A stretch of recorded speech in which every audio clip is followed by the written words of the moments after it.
லங்காஸ்ரீ நேர்களுக்கு வணக்கம். News inside Tamil நிகழ்ச்சியினூடாக சந்திப்பதில் மகிழ்ச்சி.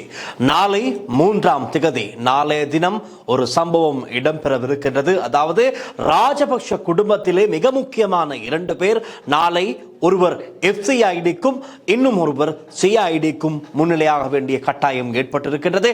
அதாவது ராஜபக்ஷ குடும்பத்தில் மஹிந்த ராஜபக்ஷவின் மனைவி ஷிராந்தி ராஜபக்ஷ FCIDக்கும் நாமல் ராஜபக்ஷ பார்லிமெண்ட் உறுப்பினர் CIDக்கு முன்னிலையாக வேண்டும். முதலில் நாங்கள் ஷிராந்தி ராஜபக்ஷ ஏன் FCIDக்கு செல்ல வேண்டும் என்ற விடயத்தினை பார்க்கலாம். அந்த வகையில் சிறிலிய சவிய என்ற கணக்கு, அது ஒரு ஜாயிண்ட் அக்கவுண்ட்.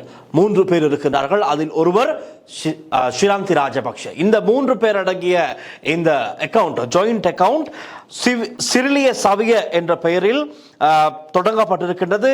இந்த ஜாயிண்ட் அக்கவுண்ட் சுதுவெல்ல பிரான்சில் தான், ஒரு அரச வங்கி ஒன்றின் சுதுவெல்ல பிரான்சில் தான் திறக்கப்பட்டிருக்கின்றது.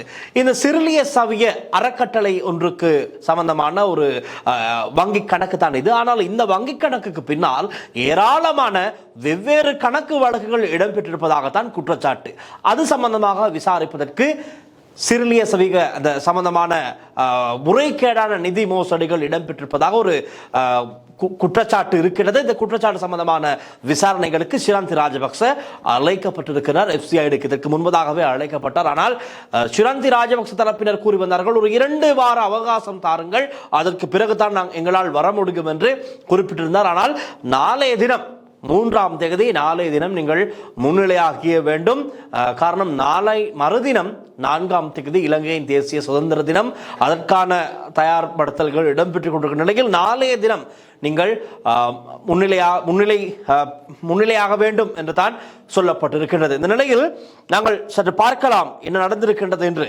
சிறிலிய என்னும் பெயரில் நடத்தப்பட்ட வங்கிக் கணக்கின் நிதி முறைகேடுகள் குறித்து முன்னெடுக்கப்பட்ட விசாரணைகள் நல்லாட்சி காலத்தில் தான் குற்றச்சாட்டு முன்வைக்கப்பட்டிருக்கிறது. அதாவது இது சம்பந்தமான குற்றச்சாட்டுகள் இப்படியெல்லாம் நடந்திருக்கின்றது, இந்த அக்கௌண்ட்டை வைத்துக்கொண்டு இதற்கு பின்னணியில் இப்படியெல்லாம் நடந்திருக்கின்றது முறைகேடுகள் என்று நல்லாட்சி காலத்தில் தான் குற்றச்சாட்டு முன்வைக்கப்பட்டு விசாரணைகள் ஆரம்பிக்கப்பட்டது. இதற்காக 2005ஆம் ஆண்டு நினைக்கின்ற 2015 ஜூன் 1ஆம் தேதி ஷிராந்தி ராஜபக்ஷவை இது சம்பந்தமாக விசாரிப்பதற்காக FCID அழைத்திருந்தது. நீங்கள் முன்னிலையாக நல்லாட்சி காலம், இது நல்லாட்சி கால பகுதியில் ஷிராந்தி ராஜபக்ஷவை FCID அழைத்த போது அவர் செல்லவில்லை, முன்னிலையாகவில்லை விசாரணைகளுக்கு.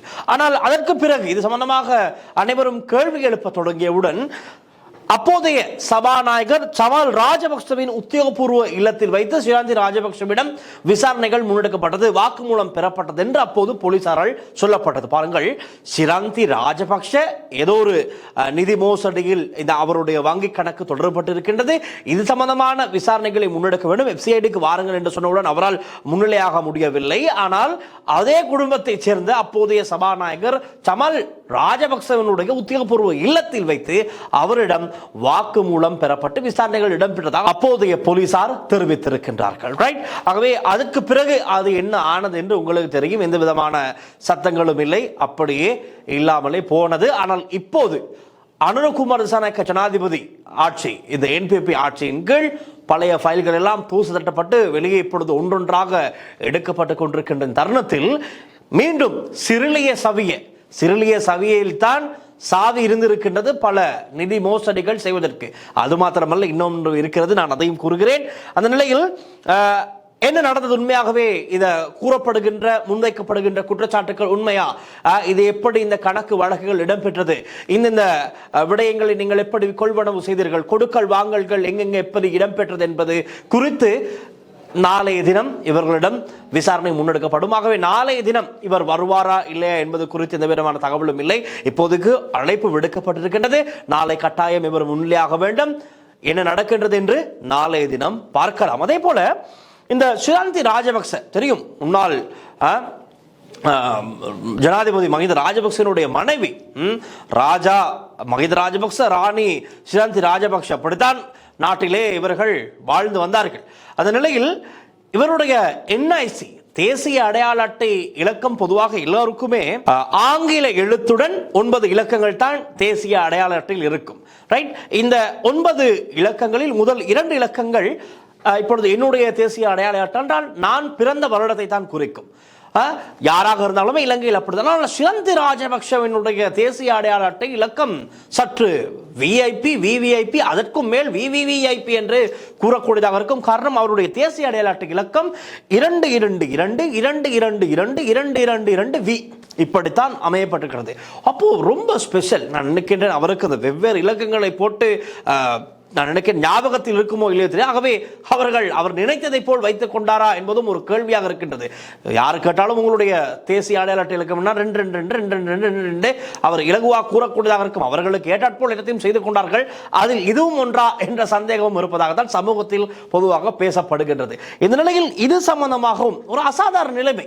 எல்லோருக்கும் ஒரு வகையான இலக்கங்கள் இருக்கும்போது இவருக்கு மாத்திரம் எப்படி இந்த இலக்கம் என்று அப்போதும் விசாரணைகள் இடம்பெற்றிருக்கிறது. அப்போது இவர் குறிப்பிட்டிருக்கின்றார், இது அவருடைய கடவுச்சீட்டு இலக்கம் தான் இவ்வாறு இந்த வங்கி கணக்கில் குறிப்பிடப்பட்டிருக்கின்றது என்றும் குறிப்பிட்டார். இன்னும் ஒன்று, இந்த தரவுகளை சேகரிக்கும் போது வங்கி கட்டமைப்பில் ஏற்பட்ட ஒரு தவறுதல் தான் இது வேண்டும் என்றே செய்யவில்லை என்று அவர்கள் தரப்பு சுட்டிக்காட்டியிருப்பதும் குறிப்பிடத்தக்கது. அதே போல் இந்த வங்கி கணக்கு சிறிலிய சவிய ஜாயிண்ட் அக்கவுண்ட் என்று நான் ஆரம்பத்திலே குறிப்பிட்டேன். இந்த கூட்டு வங்கி கணக்கானது திறப்பதற்கு 3 பேர் இருக்கிறார்கள். 3 பேருக்கும் தங்காலை கால்ட்ட நிலம் இப்பொழுது முன்னாள் ஜனாதிபதி மஹிந்த ராஜபக்ச வசிக்கிறார்.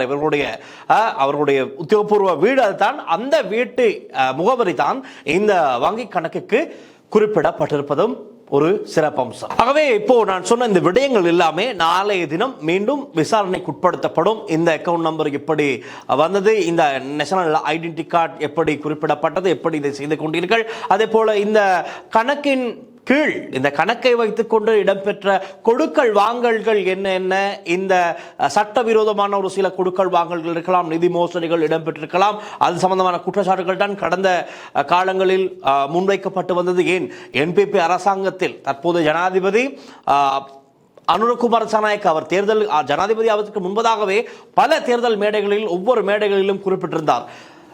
ஏன் மிக முக்கியமான ஒரு நேர்காணலில் குறிப்பிட்டிருந்தார், பொறுமையாக இருந்து பாருங்கள், ராஜபக்ஷ குடும்பத்தில் முக்கியமானவர்களுக்கு என்னென்ன மோசடியின் கீழ் அவர்கள் செய்த அனைத்து மோசடிகளும் அம்பலப்படுத்தப்படும்.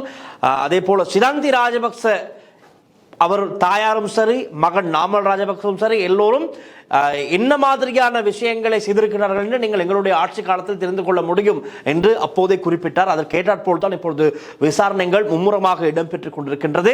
அவை நாளைய தினம் சிரந்தி ராஜபக்ஷ FCIDக்கு முன்னிலையானால் என்னென்ன விசாரணைகள் இடம்பெற்றிருக்கின்றது, இது சம்பந்தமான மேலதிக பல தகவல்கள் எங்களுக்கு கிடைக்கும். நாங்கள் அதை நாளைய தினமும் உங்களுக்கு சொல்ல தயாராகவே இருக்கின்றோம். அதே போலத்தான் இன்னும் ஒரு விஷயம் எங்களுக்கு தெரியும், ரக்பி வீரர் வசீம் தாஜுதீன் கொலை வழக்கிலும் சிரந்தி ராஜபக்சவின் இந்த அறக்கட்டளை, அதாவது சிறிலிய சவிய அறக்கட்டளை ஏதோ ஒரு விதத்தில் தொடர்பு பட்டிருக்கிறது. அதாவது WPKA0642 என்ற இலக்கங்களை கொண்ட டிஃபெண்டர் ரக வாகனம் ஒன்று தான் வசீம் தாஜுதீனை கடத்துவதற்கு பயன்படுத்தப்பட்டிருக்கின்றது என்பது எங்களுக்கு தெரியும். காரணம், இதற்கு முன்பதாக அண்மையிலும் சரி, அதற்கு முன்பதாக 2018ஆம் ஆண்டு செப்டம்பர் 18ஆம் தேதி கூட குற்றவியல் திணைக்களம் CIDயினர் நீதிமன்றத்தில் ஒரு விடயத்தினை முன்னிலைப்படுத்தி இருக்கிறார்கள். அதாவது இந்த WPKA0642 என்ற டிஃபெண்டர் வாகனம் தான் இவரை கடத்துவதற்கு பயன்படுத்தப்பட்டிருக்கின்றது என்பதும், அதே போல இந்த டிஃபெண்டர் வாகனத்தில் கஜ்ஜா ராஜபக்சக்களுடைய நெருங்கி செயற்பட்ட நாமல் ராஜபக்சவுக்கு ஒரு மெய்ப்பாதுகாவலராக இருந்த ஒருவர் தான் கஜ்ஜா. இந்த கஜ்ஜா சுட்டு கொலை செய்யப்பட்டார் கடந்த வருடம். அது போதை பொருள் சம்பந்தமான ஒரு விவகாரம் என்று சொல்லப்பட்டாலும் கூட அதன் பின்னணியில் எத்தனையோ கதைகள் அம்பலப்படுத்தப்பட்டது. அவர் அதற்கு முன்பதாக ஒரு நேர்காணலில் குறிப்பிட்டிருந்தார், நான் உண்மைகள் பல என்னிடம் இருக்கின்றது, ராஜபக்சன் செய்த அநியாயங்கள் அக்கிரமங்கள் பலவற்றில் உண்மைகள் என்னிடம் இருக்கின்ற சாட்சிகள் இருக்க, நானே ஒரு சாட்சியம் தான் என்று சொல்லி ஒரு 2 மாதத்துக்குள் அவர் சுற்றி கொலை செய்யப்படுகிறார் என்பதும் ஒரு குறிப்பிடத்தக்க விடயம். இந்த நிலையில் வசீம் தாஜுதீனை கடத்துவதற்கு கஜ்ஜா அந்த டிஃபெண்டர் வாகனத்தில் பயணித்தமை அண்மையிலே வெளியான ஒரு விடயம் உறுதிப்படுத்தப்பட்டிருக்கின்றது.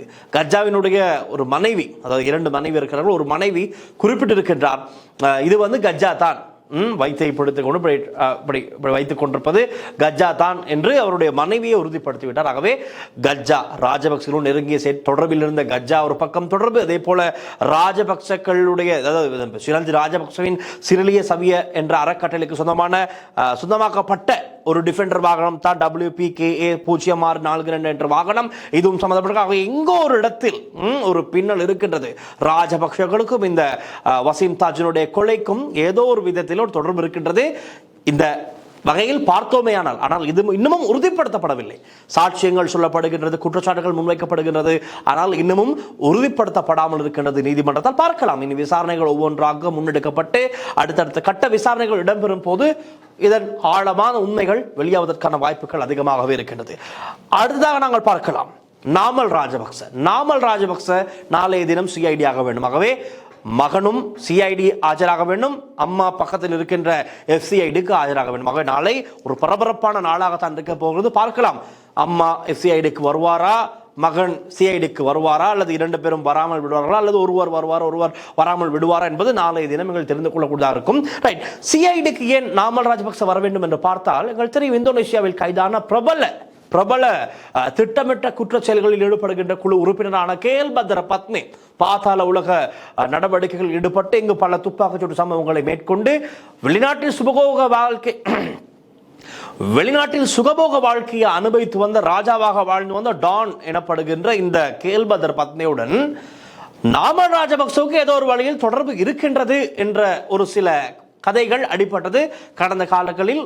ஏன் பார்லிமெண்டத்திலே மகிழ் ஜெயசிங்க பார்லிமெண்ட் உறுப்பினர் கூட குறிப்பிட்டிருந்தார், ஏதோ கேல்பத்ர பத்மியோட தொலைபேசியில் நாமல் சார் என்று இருப்பதாக சொல்லியிருந்தார். ஆகவே ஏதோ ஒரு விதத்தில் எங்கோ அடிப்படுகின்றது, நாமல் ராஜபக்சவுக்கும் இவருக்கும் தொடர்பு இருப்பதாக சொல்லப்பட்ட நிலையில் இது சம்பந்தமான உண்மைத்தன்மைகளை தெரிந்து கொள்ள நாமல் ராஜபக்சவிடம் வாக்குமூலம் ஒன்று பெறுவதற்காக நாளை தினம் இவர் அழைக்கப்பட்டிருக்கிறார். நான் நினைக்கின்றேன் இதற்கு முன்பதாகவே சொல்லப்பட்டது, நாமல் ராஜபக்ச நீங்கள் சிஐடிக்கு வர வேண்டும், வாக்குமூலம் தர வேண்டும் என்று. ஆனால் இவர் அந்த இந்தியாவில் நடந்த குடியரசு நிகழ்வுக்கு, அதாவது இந்தியாவில் நடந்தது என்றால் ஒரு பாடசாலை, ஒரு யூனிவர்சிட்டி, ஒரு பிரைவேட் யூனிவர்சிட்டியால் ஏற்பாடு செய்யப்பட்டிருந்த குடியரசு நிகழ்வுக்கு சென்றது காரணமாக அவரால் இங்கு முன்னிலையாக முடியவில்லை. ஒரு வார காலம் அவகாசம் கேட்டிருந்தார். ரைட், நாளை தினம் அதற்கான அவகாசம் வழங்கப்பட்டிருக்கிறது. நாளை தினம் நீங்கள் வாக்குமூலம் தாருங்கள் என்று பரபரப்பாக இருக்க போகின்றது. நாளைய தினம் நாமல் ராஜபக்சவும் சிரந்தி ராஜபக்சவும் அம்மாவும் மகனும் பக்கத்து அருகில் தான் இருக்கிறது. சிஐடி என்றால் FCID ஒரு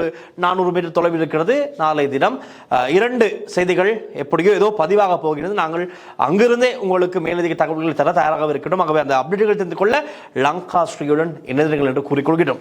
அதே போல மற்றொரு விடயம் தான், இன்றைய தினம் பிரசன்ன ரணதுங்க சிஐடிக்கு சென்றிருக்கின்றார். சிஐடிக்கு சென்றார் என்றால் அழைப்பு விடுக்கப்பட்டிருக்கிறது. இன்று சிஐடிக்கு நீங்கள் வர வேண்டும், பிரசன்ன ரணதுங்க முன்னாள் அமைச்சர் வரவேற்று இவரிடம் விசாரணை மேற்கொள்ளப்பட்டிருக்கிறது என்றால் கேல்பத்ர பத்மே ஒரு ஸ்டேட்மெண்ட் வழங்கி இருக்கின்றார். நான் SLPP கட்சிக்கு நெருங்கி செயற்பட்டிருக்கின்றேன் என்று எங்கோ ஒரு இடத்தில் ஒரு ஸ்டேட்மெண்ட் கொடுத்திருக்கிறார். இப்பொழுது அவரிடம் விசாரணைகள் முன்னெடுக்கப்பட்டு வருகின்ற தானே, இப்பொழுது அவர் தடுத்து வைக்கப்பட்டு விசாரணைக்கு உட்படுத்தப்பட்டு வருகிறார். இந்த நிலையில் அவரிடம் பெறப்பட்ட வாக்குமூலத்தின் அடிப்படையில் ஏதோ SLPPக்கும் இவருக்கும் ஒரு தொடர்பு இருப்பது எங்கேயோ ஸ்பாக்காக ஆரம்பித்திருக்கிறது. இதன் காரணமாகத்தான் பிரசன்ன ரணதுங்கை அழைத்து விசாரித்த பொழுது இவருக்கு தெரிந்த விடயங்களை குறிப்பிட்டு வெளியே வந்த ஊடகங்களுக்கு கருத்து வைக்கும் போது குறிப்பிட்டிருக்கிறார்.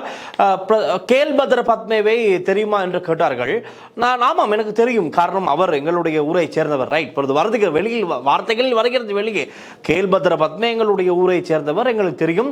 அதைவிட அவருடைய தந்தை கேல்பத்ர பத்மேவின் தந்தை எங்களோடு நெருங்கி செயற்பட்டவர் என்று பிரசன்ன ரணதுங்க இன்று ஒப்புக்கொள்கிறார். இதற்கு முன்பதாக எத்தனையோ செய்திகள் வெளியானது, எத்தனையோ துப்பாக்கிச்சூடு சம்பவங்கள் வெளியானது. அப்போதெல்லாம் இவர்கள் சென்று வாக்குமூலம் கொடுக்கவில்லை. இவர் தான் இந்த விஷயத்தை செய்கின்றார், இவர் இந்த நாட்டில் பதுங்கி இருக்கிறார், எல்லாம் இவர்களுக்கு தெரியும். ஆனால் இவர்கள் எதுவுமே வாய் திறக்கவில்லை. காரணம், அப்படி மௌனமாக இருந்தார்கள். சிஐடிக்கு அழைத்து வாக்குமூலம் பெறப்பட்டவுடன் தான் எங்களுக்கும் தெரியும், இவருடைய தந்தை எங்களோடு செயற்பட்டவர், நெருங்கி செயற்பட்டவர், எங்களுடைய கட்சிக்கு வேலை செய்தவர் என்று இப்பொழுது வெளியே சொல்ல ஆரம்பித்திருக்கின்றார்கள்.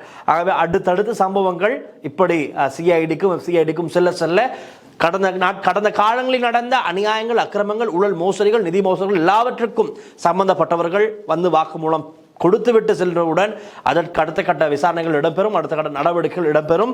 அவை நாங்களும் பொறுமையாக பார்த்து கொண்டிருக்கணும். இனி அடுத்தடுத்த அதிரடி கைதுகள் எப்படி இடம்பெற போகின்றது என்று. ரைட், மற்றும் ஒரு விஷயம் தான் இன்று பதிவான மிக முக்கியமான ஒரு விஷயம். எங்களுக்கு தெரியும், மிக் தாக்குதல் விமானம் கொள்வனவு, மிக் யானா கனுதெனு, அதாவது மிக் தாக்குதல் விமானம் கொடுக்கல் வாங்கல் என்று சொல்வோம். 2006 2008 கால பகுதியில் இலங்கை விமானப்படைக்கு கொள்வனவு செய்த உக்ரைனிலிருந்து இடமிருந்து மிக் 27 என்ற போர் விமானங்கள் கொள்வனவு செய்யப்பட்டது. அதற்கு பிரதானமாக செயற்பட்டவர் தான் கோட்டாபே ராஜபக்ச, பாதுகாப்பு செயலாளராக இருந்த காலப்பகுதி அது. ரைட். அதே போல இந்த காலகட்டத்தில் தான் யுத்தம் உக்கிரமாக இருந்தது. அவை மக்களுடைய கவனம் எல்லாமே யுத்தம் மீது தான் இருந்தது. தெற்கில் இருப்பவர்கள் சரி, வடக்கில் இருப்பவர்கள் சரி, எல்லாமே யுத்தம் சம்பந்தமாக அச்சத்திலே பயத்திலே பார்த்து கொண்டிருக்கிறார்கள் யுத்தம் இடம்பெறுவதை. ஆனால் இதை அப்படி யுத்தத்தை நடக்க விட்டு இந்த பக்கம் ஒரு கொடுக்கல் வாங்கல் இடம்பெறுகிறது, ஒரு பாரிய நிதி மோசடி. இதை அம்பலப்படுத்தியவர் தான் சண்டே லீடர் பத்திரிகையின் செய்தி ஆசிரியர் லசந்த விக்ரமதுங்க. அவர் கொல்லப்பட்டதற்கும் இந்த மிக் விமானம் கொடுக்கல் வாங்கலுக்கும் நெருங்கிய தொடர்பு இருக்கிறது. நான் விஷயத்துக்கு வருகிறேன். சற்று முன் ஒரு செய்தி எங்களுக்கு கிடைத்தது, அவசரமாக கிடைக்கப்பட்ட செய்தி. அது மிக் தாக்குதல் விமான கொடுக்கல் வாங்கல் சம்பவத்துடன், இந்த மோசடியுடன், நிதி மோசடியுடன் நெருங்கிய தொடர்பில் இருந்த சந்தேக நபர்கள் பலர் பெயர் குறிப்பிடப்பட்டிருக்கிறார்கள். அதில் 3வது சந்தேக நபராக முன்னாள் சபாநாயகர் சமல் ராஜபக்சவின் மகன் சமீந்திர ராஜபக்ச பெயர் குறிப்பிடப்பட்டிருக்கின்றார். அவர் இப்பொழுது இலங்கையில் இல்லை, வெளிநாட்டில் வசித்து வருகின்றார். உடனடியாக அவரை கைது செய்யுமாறு நீதிமன்றம் உத்தரவு பிறப்பித்திருக்கின்றது. சிவப்பு வரைக்கு ரெட் நோட்டீஸில் கைது செய்யுங்கள் என்று இப்பொழுது அதற்கான நடவடிக்கைகள் மேற்கொள்ளப்பட்டு வருகின்றது. காரணம், வெளிநாட்டில் வாழும் ஒருவரை கைது செய்வதென்றால் ரெட் நோட்டீஸ் கட்டாயமாக தேவை. இன்டர்நேஷனல் போலீஸ், சர்வதேச போலீசாருடைய உதவி தேவை. ஆகவே அதற்கேற்ற நடவடிக்கைகளை மேற்கொண்டு அதன் மூலம் அவரை கைது செய்யுங்கள் என்று நீதிமன்றம் உத்தரவிட்டிருக்கிறது. ஆகவே அதற்கமைய நடவடிக்கைகள் அடுத்தடுத்த கட்டங்கள் இடம்பெறும். ஆகவே 3வது சந்தேக நபராக இதில் சமல் ராஜபக்ச, அதுவும் ஒரு ராஜபக்ச குடும்பத்திலே ஒரு முக்கியமானவர் தான். எல்லாத்தையும் ராஜபக்சக்கள் நேரடியாக செய்யவில்லை, அவருடைய குடும்பத்தை வைத்து தான் செய்திருக்கின்றார். காரணம், ஒரே தலையில் எல்லாம் போனால் பிரச்சனையாகிவிடுமே. அதற்குத்தான் நிதியமைச்சராக ஒருவர், பிரதி அமைச்சராக ஒருவர், எல்லாம் ராஜபக்ச குடும்பத்தில் எல்லோரும் ஒரு குடும்ப ஆட்சி என்பது இதுதான் இருந்து வந்திருக்கின்றது. இந்த குடும்ப ஆட்சியில் தான் நாடு வங்குரோத்தாவதற்கு என்னென்ன செய்யணும் எல்லாத்தையும் செய்துவிட்டு நாடு 2022 நாடு படுமோசமான நிலையில் வீழ்வதற்கு இவர்கள் தான் பிரதான காரணமாக இருந்திருக்கிறார்கள். இதை விட வேற சாட்சியங்கள் தேவையில்லை. நீதிமன்றமே அறிவித்தது நாடு வங்குரோத்தடை இவர்கள் தான் பிரதான காரணம் என்று. அப்பொழுது பாருங்கள், மிக்யானா கனுதெனு, அதாவது மிக் தாக்குதல் விமான கொள்வனம் என்றால் ஒரு விமானத்தின் பெறுமதி 1.2 மில்லியன் $1.2 மில்லியன் $1 அது இங்கே எப்படி கணக்கு காண்பிக்கப்பட்டிருக்கிறது என்றால், இவர்கள் அதாவது அந்த அந்த பெருமதிக்கு தான் கிடைக்க வேண்டும். ஆனால் கோட்டாபே ராஜபக்ச இதை எப்படி செய்தார் என்றால், 2.4 மில்லியன் $1 1.2 மில்லியன் $1 வாங்க வேண்டிய விமானத்தை 2.4 மில்லியன் $1 செலுத்தப்பட்டிருக்கிறது பணம். இப்படித்தான் இந்த கொடுக்கல் வாங்கல் ஈடுபடாக பாரிய அளவான கமிஷன், மில்லியன் கணக்கான கமிஷன் $1 இப்படி இவர்கள் சம்பாதித்திருக்கிறார்கள் ஒரு மோசமான வழியில். எல்லோரும் யுத்தத்தை பார்த்து கொண்டிருக்கும் நேரத்தில் இங்கு இந்த கொடுக்கல் வாங்கல் இடம்பெற்றிருக்கின்றது. இதைத்தான் லசந்த விக்ரமதுங்க சிரேஷ்ட ஊடகவியலாளர், காலம் சென்றவர், அநியாயமாக சுட்டு கொலை செய்யப்பட்ட லசந்த விக்ரமதுங்க இதைத்தான் வெளிப்படுத்தினார். அப்போது வெளிப்படுத்தியவுடன் தான் ராஜபக்சக்களுக்கு ஆத்திரம், கோபம் ஏற்பட்டது. திட்டம் தீட்டி பழி தீர்த்துக் கொண்டார்கள் என்று பொதுவாக சொல்லப்படுகிறது. நேற்று முன்தினம் கூட ஒரு விசேட ஊடகம் நடந்தது. அதில் லசந்த விக்ரமதுங்கனுடைய நண்பர் ஒருவர் இது சம்பந்தமாக வெளிப்படுத்துகிறார். எல்லோரும் யுத்தத்தில் கவனத்தை செலுத்திக் கொண்டிருக்கும் போது இங்கு நடந்த ஒரு மோசடி தான் இது, நிதி மோசடி. இப்படி மக்களுடைய பணம் வீணாக பயன்படுத்தப்பட்டிருக்கின்றது, இவர்களுடைய பாக்கெட்டுகளுக்கு பணம் சென்றிருக்கின்றது வெவ்வேறு விதமாக. இதை வெளிப்படுத்த முற்பட்ட போதுதான் லசந்த விக்ரமதுங்க படுகொலை செய்யப்படுகிறார் என்று அவர் கூறுகிறார். சாட்சியங்கள் இருப்பதாக சொல்கிறார். ஆனால் அந்த சாட்சியங்களையும் அழித்து விட்டார்கள். இதனால் தான் இன்னமும் இந்த விசாரணைகள் இடம்பெற்றுக் கொண்டிருக்கிறது தவிர இதற்கு ஒரு முடிவு, தீர்மானம் இன்னமும் பெற முடியாமல் இருக்கிறது என்று சொல்லப்படுகிறது. ஆனால் பார்க்கலாம், அனுரகுமார திசாநாயக்க ஜனாதிபதியாவதற்கு முன்பதாக சொன்னார், லசந்த விக்ரமதுங்க, வசீம் தாஜுதீன், ஈஸ்டர் தாக்குதல், இன்னும் அதே போல் நாடு வங்குரோத்தாவதற்கு பிரதான காரணமானவர்கள் யார், இன்னும் பிரகீத் எக்னலிகோட, லலித் குகன் சம்பந்தமான காணாமலாக்கப்பட்டவர்கள், இன்னும் ஏராளமாக காணாமலாக்கப்பட்டவர்கள், இது சம்பந்தமாக எல்லாம் விசாரணைகள் இடம்பெறும். எங்களுடைய ஆட்சியில் இருக்கலாம், நீதி பெற்றுக் கொடுக்கப்படும், யாரும் கவலைப்பட தேவையில்லை, பழைய ஃபைல்கள் எல்லாம் வெளியே எடுத்து எல்லாத்துக்கும் முடிவு கட்டப்படும் என்று ஒவ்வொன்றாக விசாரணைகள் இப்பொழுது தீவிரப்படுத்தப்பட்டிருக்கின்றது. மக்கள் கேள்வி கேட்க கேட்க இந்த விசாரணைகள் தீவிரப்படுத்தப்பட்டுக் கொண்டிருக்கிறது. தொடர்ந்தும் கேள்விகளை கேளுங்கள். ஏன் இந்த தாமதம் என்று மக்கள் கேள்வி கேட்க வேண்டும். அரசாங்கம் அதற்கேற்ற பதிலை உடனுக்குடன் வழங்கி கொண்டிருக்க வேண்டும். அதுதான் நடக்க வேண்டும். இந்த பிரச்சனைகளுக்கெல்லாம் ஒரு முடிவு கிடைக்க வேண்டும். ரைட். அது அப்படி இருக்க இந்த மோசடியின் 3ஆம் சந்தேக நபராக முன்னாள் சபாநாயகர் சமல் ராஜபக்சவின் மகன் சமீந்திர ராஜபக்ச பெயர் குறிப்பிடப்படத்தான் நாங்கள் ஒரு அவசர செய்தியாக பார்த்தோம். ஆகவே இப்பொழுது கொஞ்சம் சூடுபிடிக்க ஆரம்பித்திருக்கிற இந்த விசாரணை கட்டங்கள், ஒவ்வொரு வாதங்கள், சம்பவங்கள், மோசடிகள் சம்பந்தமான விசாரணைகள் தீவிரமாக இருக்கின்றது. ஆகவே நாளைய தினம் அம்மாவும் மகனும் எஃப்சிஐடிக்கும் சிஐடிக்கும் வருகை தர போகிறார்கள். ரைட். அதற்கு முன்பதாக சொன்னார், இந்த என்பிபி அரசாங்கம் அவர்களுடைய மோசடிகள், அவர்களுடைய பிழைகள், அவருடைய ஃபெயில்களை எல்லாம் மறைப்பதற்கு ராஜபக்ச குடும்பத்தில் என்னையும் என் அம்மாவையும் எஃப்சிஐடிக்கும் சிஐடிக்கும் அழைத்து இவற்றை மூடி மறைக்க பார்க்கின்றார்கள் என்று. ரைட். நாளை தெரியும் யார் என்னத்தை மூடி மறைக்கப் போகின்றார்கள் என்று. பொறுத்திருந்து பார்க்கலாம். விசாரணைகள் நடக்கும்போது தெரியும் தானே யார் எதை மூடி மறைக்கின்றார்கள் என்று தெரியத்தான் போகின்றது. ஆக பொறுத்திருந்து பார்க்கலாம் என்ன நடக்கப் போகின்றது, எது நடக்க போகிறது. அடுத்தடுத்த அப்டேட்டுகளுக்கு தொடர்ந்தும் லங்கா ஸ்ட்ரீட் எழுதுங்கள். Lanka street in news inside Tamil நிகழ்ச்சியில் நாளையும் இன்னும் பல விடயங்களை எடுத்துக்கொண்டு வர நான் தயார். பார்ப்பதற்கு நீங்களும் தயாராக இருங்கள். ஒளிப்பதிவாளர் லிசிஹருடன் நான் டில்ஷா மின்சன். நாளையும் சந்திக்கலாம். நன்றி, வணக்கம்.